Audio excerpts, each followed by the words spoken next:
everyone's going to tell you the same thing. She's gone, man. Forget her. Move on. Work on yourself. It's the advice everyone repeats. And yet no one actually explains why it never sits right. Because deep down, you know something they don't. You've seen women swear they'd never come back, only to crawl right back months later. You've seen them block, delete, date new guys, post about being free, and then quietly reach out again when the silence hits.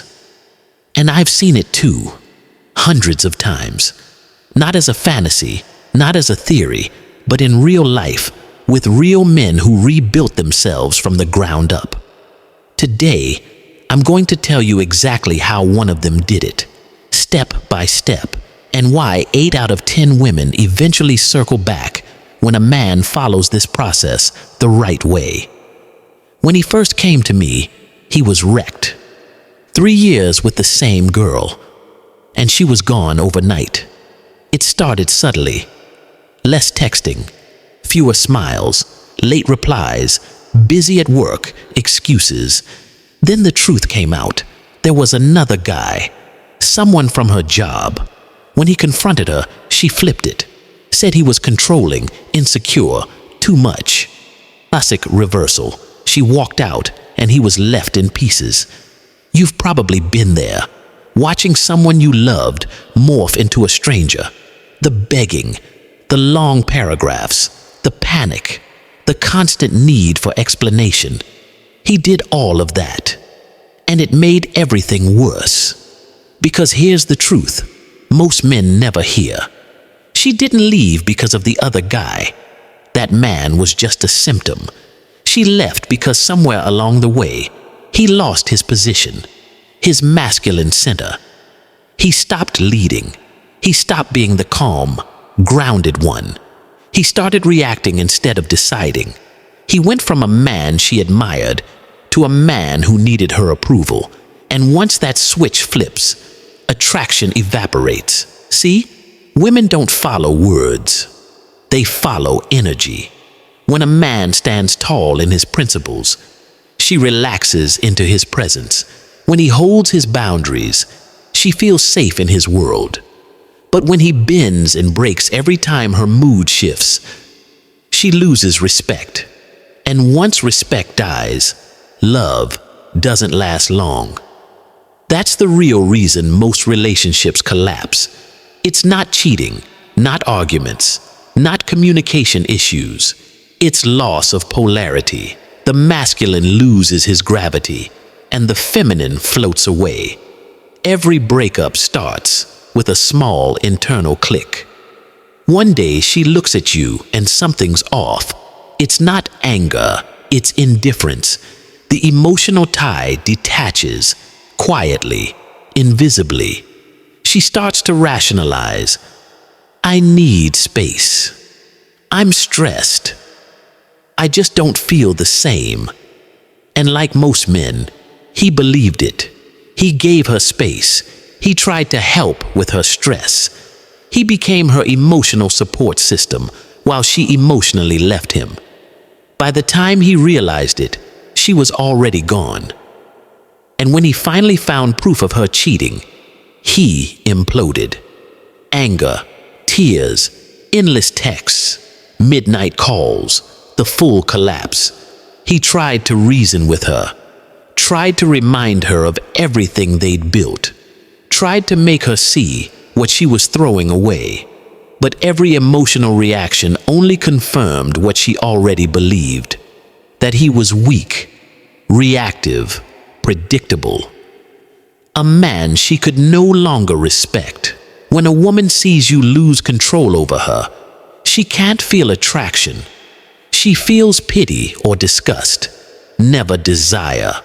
That's when I stepped in. We implemented what I call strategic withdrawal.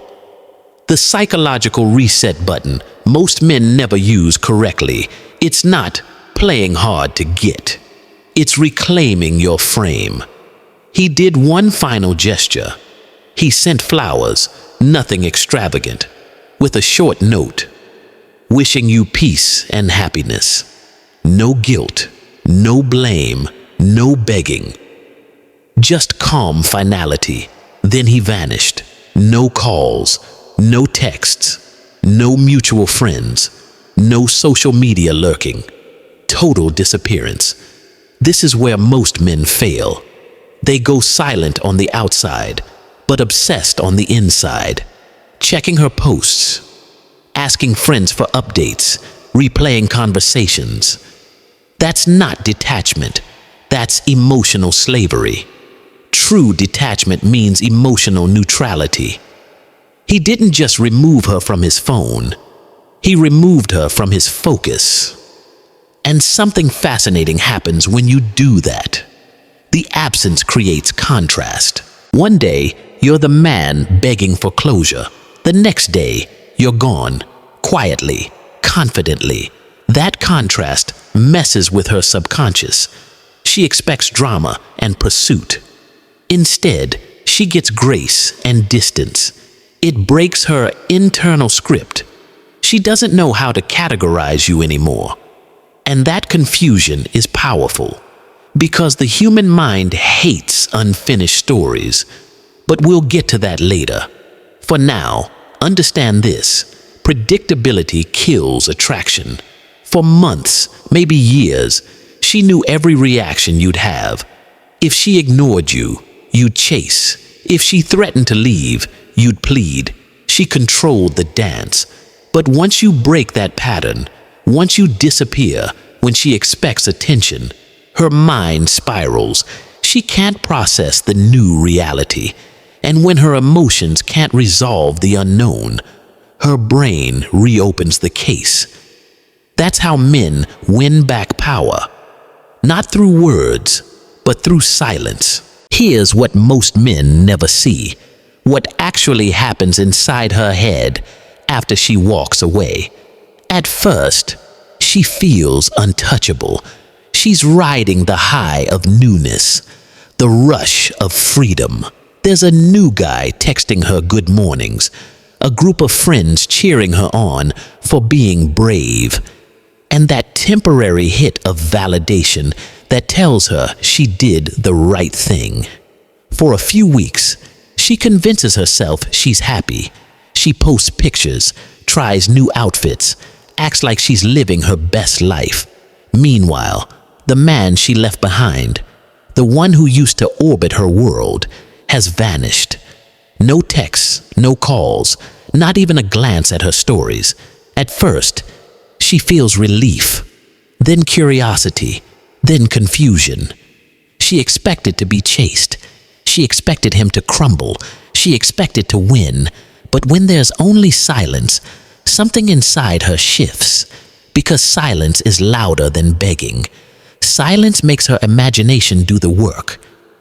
And imagination is crueler than reality. Weeks pass. The new guy, who once seemed perfect, starts revealing cracks. He's not as funny when the dopamine fades. He doesn't get her references, doesn't know her history. He's impatient about little things, doesn't listen the same way. The mystery she found exciting now feels shallow, and slowly, comparisons begin, not out loud, not consciously, but in quiet moments, when he mispronounces her favorite coffee order, when he forgets how she takes her eggs, when he talks about himself too much. Her brain starts doing something psychologists call selective memory reconstruction. The mind edits the past like a biased filmmaker. It softens the bad scenes and enhances the good ones. The fights, the tension, the cold silences, those fade. The laughter, the inside jokes, the little habits, those shine. Time turns you into a better man in her memory, especially when you stay silent, because silence gives her no new data, no reminders of your flaws, no fresh evidence against you, only nostalgia. And nostalgia is powerful. It rewrites emotional truth. While she's romanticizing the past, Your silence does something else. It builds psychological contrast. See, human beings crave closure. We can't stand open loops. When a story ends without explanation, the mind replays it endlessly, looking for answers. You left no closure. You didn't fight. You didn't defend yourself. You didn't chase. You simply disappeared. Graciously. That unsettles her, because now she is the one without control. She can't categorize you as the desperate ex or the angry one. You've stepped out of the emotional narrative entirely. That's when curiosity turns into obsession. At night, she starts wondering where you are, what you're doing, who you're with. She checks your profile, but there's nothing. You've become a ghost. And that silence, it makes her imagination do the heavy lifting. She starts picturing you moving on, improving, dating better women. She starts questioning her choices. That's the beauty of psychological space. It allows her fantasy to work in your favor. Every day you don't reach out, the version of you in her mind becomes stronger, calmer, more desirable. Now, let's talk about the new relationship. The so-called replacement, the one that looks so perfect in the beginning. Every affair or rebound runs on fantasy fuel. She built an image of that man as someone who offered what you didn't. Excitement, attention, mystery. But that illusion cracks fast, because real people can't compete with fantasy. And the more she sees the new guy's flaws, the more she remembers your strengths. You represented stability, shared history, emotional safety. He represents novelty, but novelty fades fast. And when the glow dies, guilt creeps in. The empowered freedom she flaunted starts to feel hollow. Her validation posts get fewer likes. Friends stop cheering. The excitement becomes routine. That's when she starts to miss you, but not just emotionally. She misses how she felt around you. The familiarity, the security, the identity. Because relationships aren't just about attraction, they're about emotional anchoring. And you were her anchor for years. Now she's adrift, and the man she left behind isn't waiting on the shore. He's out there building a new world. At around the 6-week mark, the signs start appearing. First, she watches your stories again. Then, she likes an old photo. Maybe even sends an accidental message. Those aren't random. That's testing the water. It's her subconscious reaching out for closure or reconnection. She wants to know if she still matters. But here's the crucial part. You don't answer every day of silence from you now multiplies her anxiety. Her mind keeps spinning. Why isn't he replying? Has he moved on? Did he meet someone? Her imagination turns you into a mystery again. And mystery is the birthplace of attraction. Her imagination turns you into a mystery again. And mystery is the birthplace of attraction. Meanwhile, your life is quietly transforming. While she's wondering, you're rebuilding. You've been hitting the gym harder than ever. You've started focusing on your career, your friends, your goals. You're no longer the man she left. This transformation isn't for her, it's for you. But paradoxically, it's what makes her want you back. Because women don't chase men who say they've changed. They chase men who've become different. They can feel it, even from a distance. By the time she finally gathers the courage to message you again, the dynamic has flipped. She's not reaching out from power. She's reaching out from uncertainty. She's seeking emotional closure or your validation, and that's when the game truly begins. When she comes back, every story has a turning point, and in this one, it starts with a simple message. It could be an emoji, it could be, "Hey, how have you been?" Or even something trivial like, "I saw something that reminded me of you." On the surface, it looks harmless, but underneath that message lies a complex web of emotion, guilt, nostalgia, curiosity, and a desperate need to feel relevant again. When that message comes, most men crumble. They see it as a second chance. They start typing paragraphs, reliving memories, trying to sound cool but caring, confident but interested. They don't realize she's not looking for love. She's looking for power. You see, when she reaches out, it's rarely about reconciliation at first. It's about recalibration. She wants to know where she stands in your world now. She wants to check if the emotional door she closed still opens. If you respond instantly, she learns one thing: you're still there. You're still available. She still has control. But if you pause, not to manipulate, but to breathe, you change the entire rhythm of the dance. Silence again becomes your ally. A slow, measured response tells her something powerful. You're not waiting, you're choosing. Let's dissect what's happening inside her at that moment. She sends that message expecting reassurance, a sign that you're still orbiting her. When that doesn't come, the emotional tables turn. She begins overanalyzing her own text. Did I sound too eager? Did he lose interest? Has he met someone new? That's when her brain activates pursuit instinct. The same instinct that used to make you chase her is now firing inside her, because human desire is driven by uncertainty, not comfort. Predictability kills attraction. Mystery fuels it. And you've become the mystery. When you finally reply, you don't do it from nostalgia. You do it from strength. Calm, grounded, brief. You're not cold. You're composed. No emojis, no flirting, no emotional leakage. Just simplicity. Hey, been good. Busy with work and training.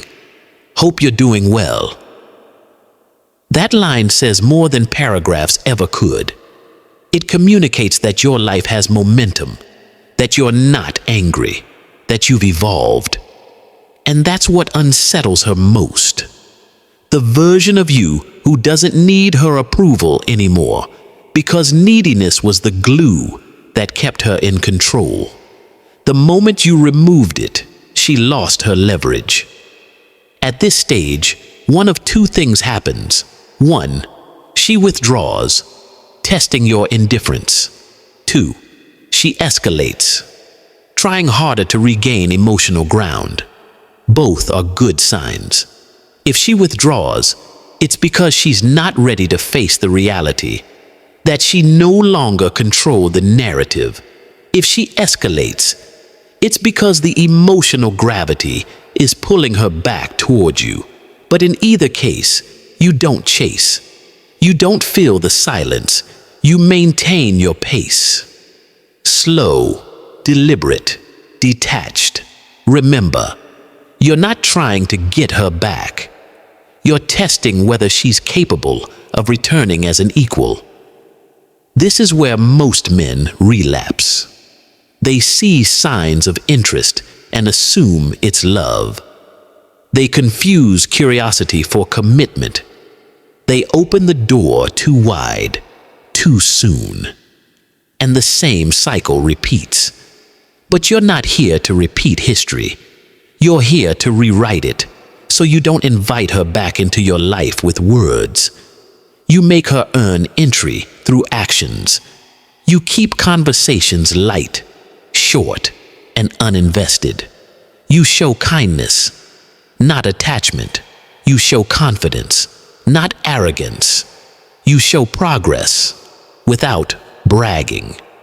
She'll notice the difference, the calm tone, the emotional restraint, the subtle self-respect radiating from every word. That's what draws her back more than anything. Because deep down, she always wanted this version of you. She just didn't think you'd ever become him. Now, something fascinating happens next. The re-attraction paradox. When she senses your detachment, her mind reinterprets the breakup. Suddenly, she starts questioning her own decision. Maybe I overreacted. Maybe I didn't appreciate him enough. Maybe he really was the one. And while those thoughts grow, your silence amplifies them. Every small piece of evidence she sees, your confidence, your new lifestyle, your indifference, becomes proof that she might have lost something valuable. That's how power shifts, not through confrontation, but through transformation. Then comes the moment that defines everything, her invitation. It might be disguised as something casual. We should catch up sometime. Or, I miss talking to you. But underneath those words lies emotional surrender. It's her way of saying, I want back into your world, but I need you to make it feel safe again. This is where most men make the second fatal mistake. They treat her return like a prize. They rush in, eager to rebuild what was lost. But what they don't realize is she's not returning to the old you. She's returning to the new frame you built through absence, discipline, and silence. That's your leverage. If you open the door too quickly, the illusion breaks. If you let her in too easily, the respect fades. So you move slowly. Meet on neutral ground. Keep the conversation centered on growth, not the past. You're not trying to rekindle. You're reintroducing yourself because the man she remembers is gone. And the one standing before her doesn't chase. He chooses. The first time she sees you again, she'll feel it immediately. The way you carry yourself, the way you look at her without need, the calm confidence in your tone. It's subtle, but it changes everything. That's when the attraction flips from nostalgia to curiosity. She starts to think, what happened to him? How did he change this much? And that's the question that keeps her hooked. Not love, not guilt, but curiosity. Because curiosity is what pulls her into the unknown. And this new version of you is exactly that, unknown. The final chapter. When she finally comes back, you'll feel that old pull, the comfort, the memories, the spark. But this time, you don't move from emotion. You move from clarity because you've learned something powerful. Love means nothing without respect. Attention means nothing without effort. And a second chance means nothing without change. So you don't rush. You listen. You watch. You let her reveal whether she's returning out of love or loneliness. If it's love, you rebuild, slowly, consciously, on new ground. If it's loneliness, you walk away, quietly, with peace. Either way, you win. Because you're no longer seeking validation. You've already built it inside yourself. The old you chased, the new you attracts. The old you begged for attention. The new you commands respect. That's what growth looks like. Not revenge, not control, but calm dominance. In the end, she may stay or she may go, but it doesn't matter anymore. Because you finally understand the truth. The point was never to get her back. The point was to get yourself back.